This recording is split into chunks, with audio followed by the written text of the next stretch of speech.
আসসালামু আলাইকুম। No football no আল্ট্রাস, যেটা দেখেন একটা সময় আলোচনাটাই আজকে আমার ফুটবল নিয়ে কথা বলবো। আজকে ফুটবল নিয়ে, ফুটবল সামনে 10 তারিখে যে খেলাটা আছে বাংলাদেশ এবং হচ্ছে যে সিঙ্গাপুরের যে ম্যাচটা আছে, সেই ম্যাচটাকে ঘিরে কিন্তু এখন পর্যন্ত এর আগে ফুটবল নিয়ে যে বাংলাদেশের দর্শক এতটা উন্মাদনা আমি নিজে দেখি নাই।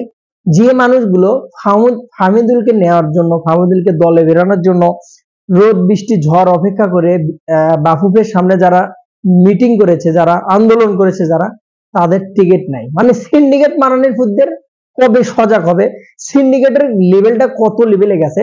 বাংলাদেশের একটা প্রবলেম কি জানেন? ক্রিকেট বলেন না, ফুটবল বলেন বা যে কোনো স্পোর্টসই বলেন না কেন, যেটা নিয়ে যখন তার মানুষের আগ্রহ বেড়ে যায় সেটাতে কালোবাজারি, সিন্ডিকেট, দুর্নীতি, মানে এত কোয়ালিটিফুল চামচা পাবেন আপনি, যেটাতে এত কোয়ালিটিফুল আপনি দুর্নীতিবাজ পাবেন, যার কারণে সেই স্পোর্টসটা পিছিয়ে যায়।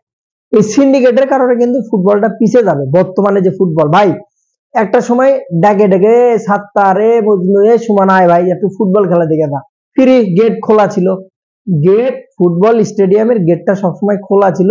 একটা ছাগল, বকরি, ভেড়া, গরু কেউ যেত না ভাই, খেলা দেখতেই যেত না। এমনকি বাংলাদেশের ফুটবলের নামে যে ফুটবল 11 জন ফুটবলার, তার মধ্যে জামাল ভুঁইয়া, তারিক কাজী, তপন বর্মন আর কিছু হাতে গোনা 2-4-3 জন ছাড়া আর মনে হয় কেউ নামও জানতো না যে এরকম কোন ফুটবলার আছে। সেই ফুটবলকে যারা ধরে রাখছে, যে গ্রুপটা ধরে রাখছে, যাদের সবসময় প্রতিবাদ করতে দেখা গেছে, আজকে তারা টিকিট পাচ্ছে না, প্রতিবাদ করে রাস্তায় তাদেরকে বাবুবের সামনে মিটিং করতে হচ্ছে, তাদেরকে আন্দোলন করতে হচ্ছে টিকিটের জন্য। চিন্তা করেন, 35,000 টিকিট 5 মিনিটে বিক্রি হয়ে গেছে। 35,000 টিকিট 5 মিনিটে শেষ। অথচ যাদের ফুটবলের এক সময় ছিল না বাংলাদেশে, আজকে যে এই যে 35 মিনিটে 35,000 টিকিট 5 মিনিটে যে বিক্রি হলো, এদের পিছে যাদের অবদান, তারাই আজকে ফুটবল খেলা দেখতে পাচ্ছে না। চিন্তা করেন, মানে সিন্ডিকেটের অবস্থানটা কোন জায়গায় গেছে। ফাহমিদুলকে নিয়ে সেই সময় যদি আন্দোলন না হতো, আজকে কিন্তু ফাহমিদুল দলে থাকতো না। ঠিক আছে, কোচ দেখলাম কারাবেরা না কুরবিয়া কিবরিয়া কোচ, কারাবেরা। আজকে আমি দেখলাম নিউজে যেটা যেটা দেখলাম যে ফাহমিদুলকে 10 মিনিটের জন্য হলে ম্যাচে নামানো হবে। এই কোচই কিন্তু ফাহমিদুলকে বাদ দিয়েছিল, তার পছন্দ ছিল না। অথচ সিন্ডিকেট মারানির ফুটদের বিরুদ্ধে যখন যে মানুষগুলো দাঁড়ালো, যে মানুষগুলো আন্দোলন করলো, সে আন্দোলনকারীদের জন্য কিন্তু আজকে ফাহমিদুল ফুটবল টিমে কিন্তু জাতীয় দলের খেলতে নামবে। অথচ তারাই যদি টিকিট না পায়, তাহলে কিন্তু ভাই এটা সবচেয়ে লজ্জাজনক, দুঃখজনক। এর জন্য খুব জলদি বাফুফের কিন্তু কিছু করা উচিত। যাদের একসময় ধরেন বাংলাদেশের মানুষ ফুটবল মানে অতটা মানে খেলা দেখতো না, আগ্রহ ছিল না, ক্রিকেটটাই বাংলাদেশের মেন খেলা হিসেবে দেখে। এখন পর্যন্ত বর্তমানে ক্রিকেটের কন্ডিশন খুবই খারাপ, এখন পর্যন্ত দেখে। সেখান থেকে এই যে ফুটবল মুখী মানুষদের করছে কে, কিছু গ্রুপ করছে, কিছু যে সেফ ফুটবল নামে কিছু ফাউন্ডেশন আছে, গ্রুপ আছে, যারা সেই গ্রুপগুলো কিন্তু প্রতিনিয়ত এই ফুটবল সোচ্চার হওয়ার জন্য, ফুটবলটা যেন সোনালী দিন ফেরে, সেই সোনালী দিনের জন্য বারবার বছরের পর দিন, বছরের পর বছর কিন্তু তারা লড়ে গেছে, পোস্ট করছে, বাফুফের বিরুদ্ধে পোস্ট করছে।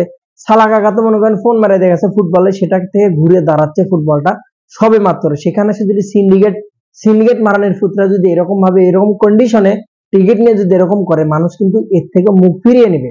এই সোনালী দিনটা ধরে রাখেন, এই সোনালী দিনটা, এই ফুটবলের দিনটা কিন্তু অবশ্যই বাংলাদেশের উচিত ধরে রাখা। কিসের জন্য? এই দিনটা কিন্তু হুট করে চলে আসছে, একদিনে আসেনি। এর পিছনে কিন্তু 10 বছর 15 বছর কিছু মানুষের অবদান আছে, কিছু সাপোর্টার আছে, পাগলা সাপোর্টার, যারা ফুটবল ছাড়া কিছু বোঝে না। সেসব সাপোর্টারের জন্য কিন্তু ফুটবলের কন্ডিশন আজকে এই পর্যায়ে। চিন্তা করে দেখেন আপনি, সেই মানুষগুলো যদি খেলা দেখতে না পারে, সেই মানুষগুলো যদি ফুটবল না দেখতে পারে, তাদের রক্তে মিশে আছে ফুটবল, সেসব মানুষের সাথে সিন্ডিকেট করাটা কতটা লজ্জাজনক একটা বিষয়। সো আমি মনে করি যেটা, যে সিঙ্গাপুর এবং বাংলাদেশের যে ম্যাচটাতে হবে, এখনো সময় আছে, যেহেতু হাতে সময় আছে এখনো, অবশ্যই তাদেরকে টিকিটের ব্যবস্থা করে দিয়ে বাংলাদেশ ফুটবল ফেডারেশন অবশ্যই চোখে দেখবে। আন্দোলন এখনো অব্যাহত আছে। সো এই জিনিসটা কেয়ারফুলি দেখা উচিত, কারণ তারা যদি হারিয়ে যায়, ফুটবলটা কিন্তু আবার হারিয়ে যাবে। Best of luck. এবং হামজা চৌধুরী কিন্তু দেশে আসে পৌঁছেছে, ফাহমিদুল মাঠে নামবে মোটামুটি কনফার্ম। মোটামুটি বলা যায় এশিয়ার মধ্যে এখন বাংলাদেশ কিন্তু একটা ফুটবলের পরাশক্তি বলা চলে। তো ভালো কিছু করবে, জয় ছিনিয়ে আনবে ভুটানের সাথে, অবশ্যই সিঙ্গাপুরের সাথে। ভুটানের সাথে 4 তারিখে ম্যাচ আছে, প্রস্তুতি ম্যাচ, অবশ্যই ভালো কিছু হবে বাংলাদেশের। Best of luck. সিন্ডিকেট মাননীপুত্রা নিপাত যাক।